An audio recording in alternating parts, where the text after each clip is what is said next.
What's up guys, my name is Ace, and today I'm going to be sharing my top 5 best loadouts to use within Warzone. Now for those that missed it, I already did a video talking about what I feel are the top 10 guns based on statistics as well as my personal experience. And I've also done a really detailed comparison of the AX50 versus the HDR in relation to Warzone. So I feel like those videos are both kind of important leading up to this loadout video. But in today's video, I'm sharing what I am personally really liking right now as far as loadouts go for Warzone. Keep in mind, this will likely change and evolve over time as people's playstyles change over time and as we just learn new things about the game or as things get patched. So just because these are my favorite things right now doesn't necessarily mean that I'm never going to be changing these in the future. Additionally, please remember while going through this list, a lot of this is based on preference and playstyle. These are the loadouts that work really well for me and my playstyle.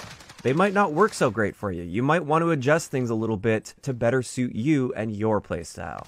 But now that we have those little disclaimers out of the way, let's just start hopping into it. So the first loadout that I have for you guys is with the FAL combined with the HDR, so obviously we've got overkill on this. And on the FAL, I'm using the XRK Marksman barrel, which helps with both our range as well as our recoil, which is excellent. We've got the GI Mini Reflex on here, the no stock attachment so we can snap on a target a little bit faster, and it improves our overall movement speed so we can get around the map faster. We've got the 30 round extended mag on this, and then finally we've got the Merc foregrip to help cut down with that vertical recoil a bit more. If you've got a decent trigger finger, this thing absolutely decimates people within Warzone, especially if you're hitting headshots. I absolutely love it, and I would even go so far as to say that this is probably my favorite assault rifle at the moment. As for the sniper on this class, we're using the HDR for this one, and with this we're using a tactical suppressor, honestly just because I haven't even leveled the HDR up because I've always been an AX50 kind of a guy. If I had it unlocked, I'd probably be using the monolithic suppressor instead of tactical. But our barrel is going to be the 26.9-inch HDR Pro barrel, which is the longest one that pretty much eliminates bullet drop or really significantly reduces it, which is great. We've got the thermal scope on this one as well because this is designed to really pick people off at extreme ranges, and the thermal scope is excellent for finding people at those ranges. We've got the FTAC Stalker Scout stock on this. That's the one that helps with aim down sight time. And then finally, we've got the 7 round extended mag with this.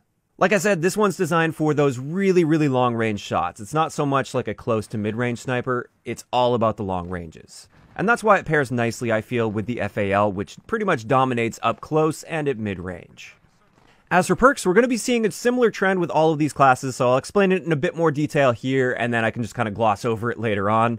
Our tier 1 perk is Cold-Blooded. Since we're using a thermal sniper and we're going to be sniping at people at really long ranges, a lot of times other people are going to be using a thermal sniper trying to do the same to me, and this is why Cold-Blooded is great with this class because it'll be much more difficult for them to see me. Tier 2 perk is obviously Overkill here, and then finally our Tier 3 perk is actually my favorite Tier 3 perk within Warzone, and this is Amped. It just allows me to swap weapons really quickly, so if I'm sniping for instance and then a team suddenly sneaks up on me or they get close to me, I need to switch to my assault rifle as fast as possible to challenge them, and Amped allows me to do this very noticeably faster than when I don't have Amped. So this absolutely has made the difference between life and death many times for me already.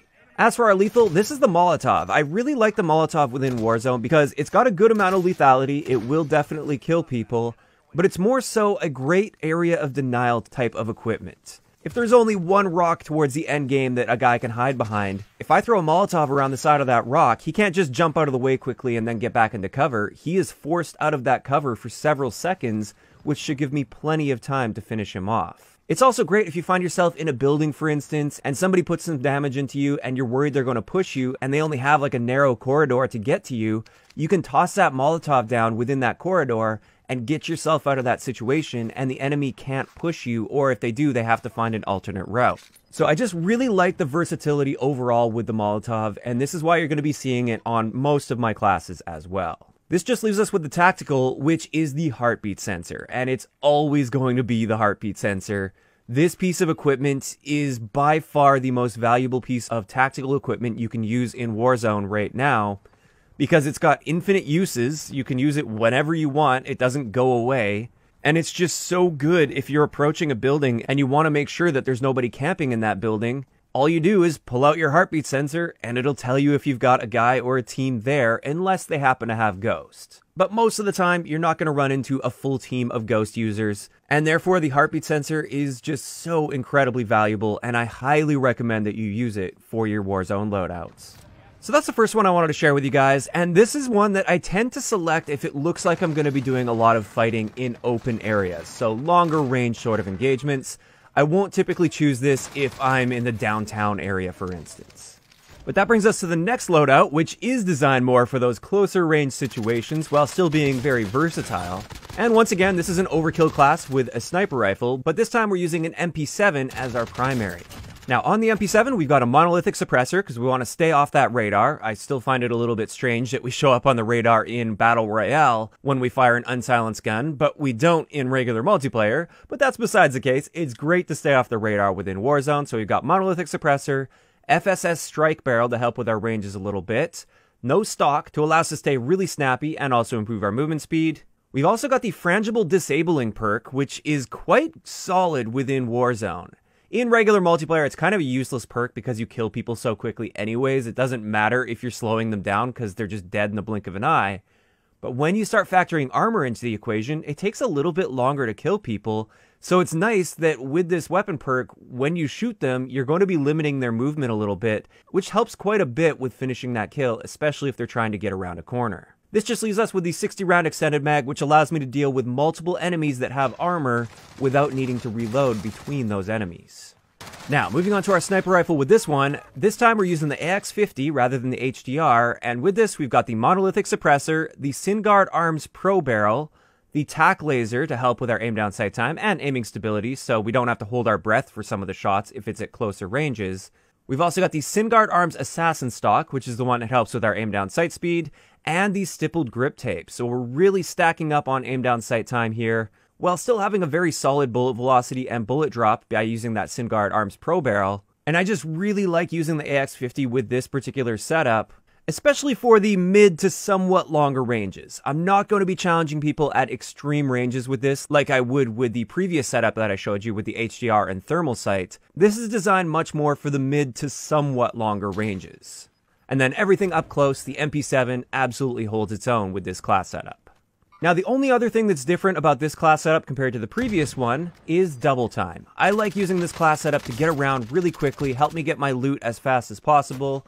Also, when you're approaching buildings, if you want to crouch walk into a building to keep those silent footsteps, double time is great for this because you get increased crouch walking movement speed. So that's why I really like using it on this particular setup with the MP7. Now, moving on to the third loadout that I'm going to share with you guys. This is my M4 loadout. And with this one, we have it overkilled with a shotgun rather than a sniper rifle. So this one, we are going to be playing mainly closer quarters. But with this particular M4 setup, we can stretch the range a decent amount. We can challenge people at a pretty surprising distance with this and still be dealing some pretty solid damage.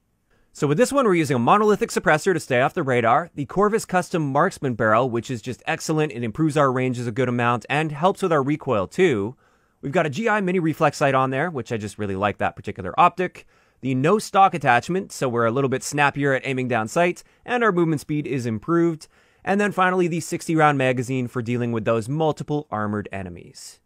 This is an incredibly versatile gun. It holds its own just fine in closer quarter situations, and you can stretch its effectiveness out to a pretty decent distance. Now, as for our shotgun on this class, we're using the R90 with the choke, the Forge Tac Sentry, the 1 milliwatt laser, and frangible disabling. Now, you'll notice I am actually missing an attachment here. This is just because I wanted to recommend the stippled grip tape as well on this. But just like with the HDR, I haven't really leveled the R90 all the way up, so I don't have that unlocked. But I did want to point out, in an ideal world, I would also be using stippled grip tape. As for everything else on this class, I've already covered it in the previous class setups, but I really like using this class setup as well if I find myself in more urban environments, like the downtown area, for instance. Now, the next class setup is pretty similar in utility compared to the previous one, but with this, we're using an LMG combined with a shotgun. And our LMG is going to be the PKM with a reflex sight, the no stock attachment, stippled grip tape, 150 round belt. I'm not going to use the 200 round belt here because I feel like it slows your movement speed down way too much, whereas a 150 round magazine is a nice in-between sort of a compromise. And then finally, the Commando foregrip for our underbarrel attachment, since this does bounce around side to side a bit, and that's where Commando foregrip really comes into play. I find this setup to be excellent at those mid sort of ranges. It can still hold its own up close as well, and you can stretch the ranges out a decent amount, but mid-range is where this LMG really shines. As for our shotgun, this time we're using the Origin 12 instead of the R90, just for a little bit of variety. And with this, again, I haven't leveled it up a ton, so I'm kind of like making do with the best I have at the moment. So we've got the breacher device on there. That's something I would likely swap out once I level this up a bit more. We've also got the ForgeTac Precision Barrel, the 1 milliwatt laser, once again, frangible disabling, so if the enemies are trying to run away from me, if they're within my range, I'm going to be slowing them down a lot by shooting them. And then we've got the 12-round extended mag on this. The Origin 12 is excellent in those really close quarter situations and for clearing rooms with multiple enemies in them. As for the rest of the class, once again, no surprises here, aside from the fact that we have a Semtex instead of a Molotov, and honestly, that's just for variety's sake. The Semtex is also a great piece of equipment to use. I just generally lean more towards the Molotov. Now, we have one last class setup to talk about here, and you might have noticed so far a really big trend is I've run overkill on every class setup I've shared with you guys so far. And you might be thinking, why aren't you running Ghost? Ghost is a very powerful perk, especially towards the end game, where people are likely to pop UAVs in a very small circle. And also heartbeat sensors, they're going to be really coming out to play. The reason I haven't used Ghost on anything so far is when I play Warzone, I like to have 2 loadouts within a single match. My initial loadout is always going to have overkill on it because there's just no replacement for having 2 fully decked out and personalized weapons. That is going to be incredibly powerful throughout the game.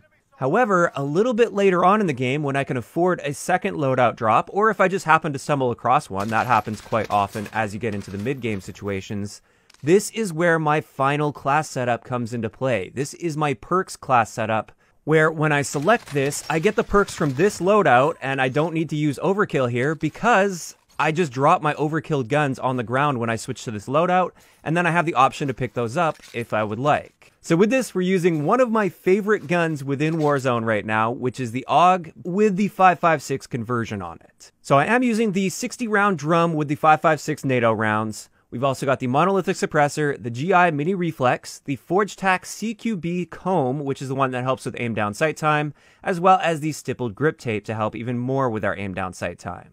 If you guys saw my top 10 guns video, this gun has the fastest DPS out of any of the full auto guns up close.